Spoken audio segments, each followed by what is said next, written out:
Hello दोस्तों, तो कैसे हो आप सब। मुझे लग रहा है एग्ज़ाम आने वाली है तो टेंशन तो आपको होगा ही।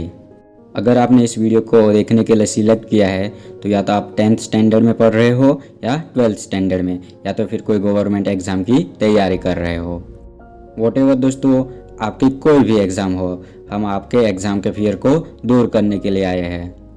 आप अपने माइंड को एग्ज़ाम के दिन फ्रेश रखकर कैसे अपने माइंड से काम निकलवा के अच्छे से मार्क लेकर आए, वो बहुत ही इम्पोर्टेंट होने वाला है। मुझे पता है आपको बहुत सारा आता होगा, लेकिन आप पेपर में लिख नहीं पाते होंगे।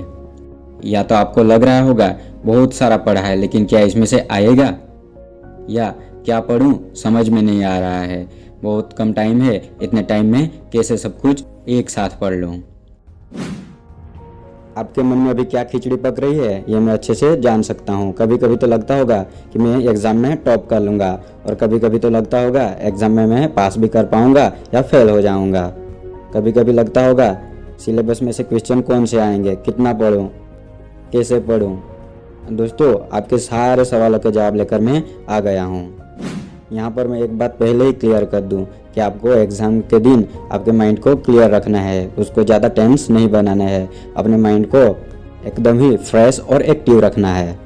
एग्ज़ाम के दिन अगर आप डर गए तो आप कुछ लिख नहीं पाओगे, चाहे आपको कितना भी आता होगा।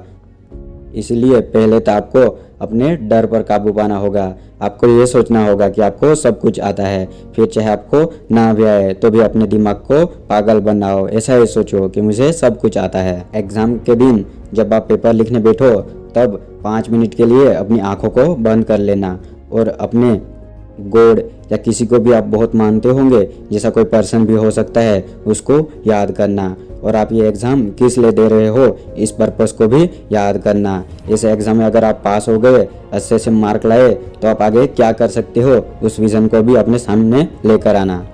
अगर आपने ये एग्ज़ाम एक बार क्लियर कर दी तो आपके भविष्य के लिए कौन कौन से दरवाजे खुल जाएंगे उसको एक बार कल्पना कर लेना।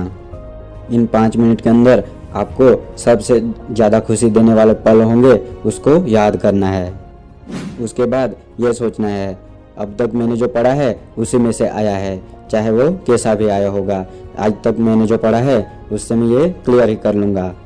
यहाँ पर एक कंडीशन अप्लाई होती है दोस्तों, आपने थोड़ी सी भी पढ़ाई करना ज़रूरी बनता है। अगर आपने कुछ भी पढ़ाई नहीं की है तो मैं कुछ नहीं कर सकता, लेकिन हाँ, आपने दिल लगाकर थोड़ी सी भी पढ़ाई की होगी तो आप बिल्कुल ही पास हो जाओगे।